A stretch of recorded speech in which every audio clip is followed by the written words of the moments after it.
ครับวันนี้เราจะมาดูกรรมที่มักจะเข้าใจผิดกันเสมอนะครับว่าเขียนแบบนั้นถูกเขียนแบบนี้ถูกนะครับก็จะเป็นพิษเป็นเทียงกันอยู่เรื่อยนะครับก็เรามาดูเลยนะครับอย่างกรรมว่าพรหมมนต์อันตรายเนี่ยนะครับก็ยังมีทำลายกรรมนะครับกรรมประเภทนี้นะครับเรามาดูเก้าเงาเปิ่นดีกว่านะครับเปิ่นมาอย่างไรนะครับพรหมมนต์อันตรายนี่มาจากคำภาษาบาลีนะครับทีนี้เราต้องไปดูเก้าเงาเปิ่นนะครับพรหมนะครับพรหมพรหมปะละหงนะครับเขียนนี่นะครับมาพรหมนะครับบางคนเปิ้นก็เขียนอย่างอี้นะครับเปิ้นแบบมีไม้กงนะครับบางคนเปิ้นก็บางที่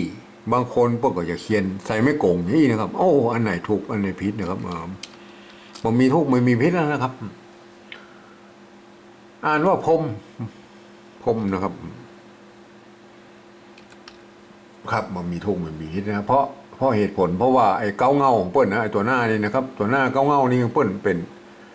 เปิ้นอ่านเก้าเงาเปิ้นอ่านว่าพัมละหมะพัมละหมะอันนี้เป็นภาษาบาลีนะครับทีนี้มาแปลงมาเป็นภาษา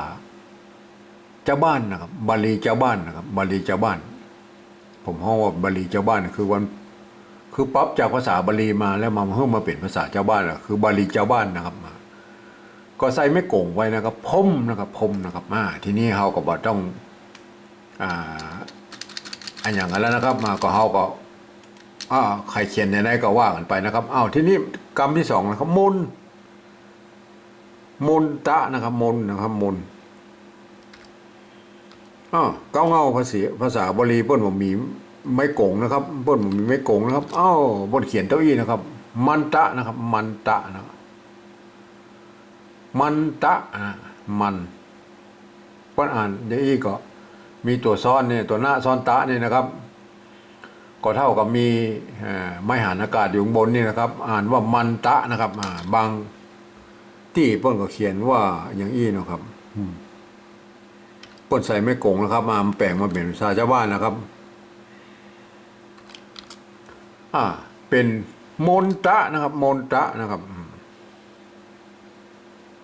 อันนี้มันตะนะครับมันตะนะครับอันนี้มนตะนะครับมนมน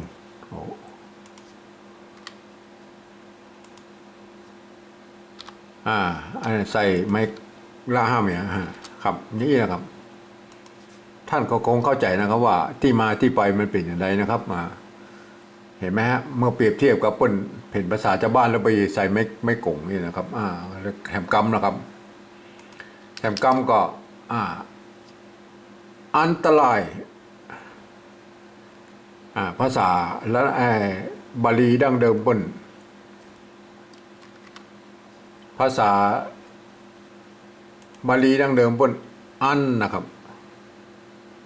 อันตรายโยอันตรายโยอันตรายอันตรายะนะครับอันตราตัวหน้าซ้อนตะนะครับตัวตะซ้อนตัวละนะครับมันมี3ซ้อนนะครับบาลีมันมี3ซ้อนได้นะครับ3ซ้อนนะครับอันตะ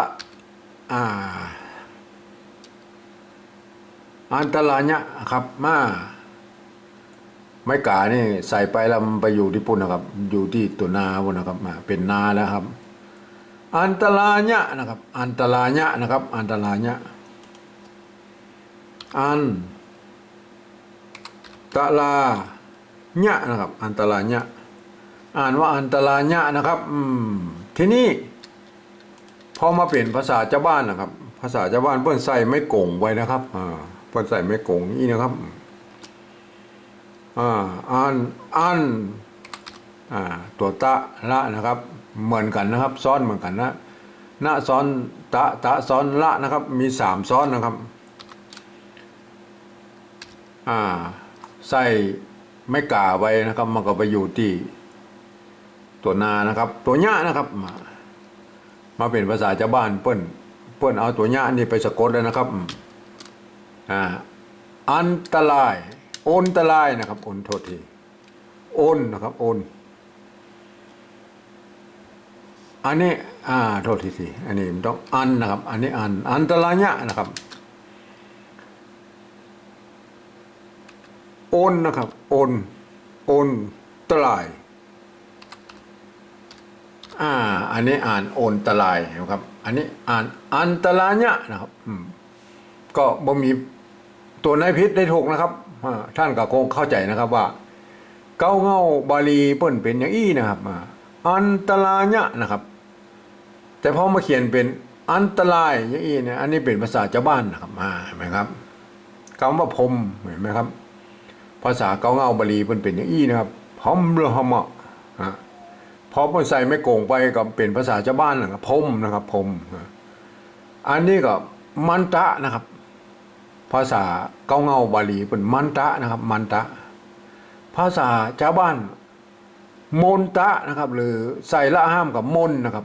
ท่านก็คงเข้าใจนะครับลองเอาไปวิเคราะห์กันนะครับ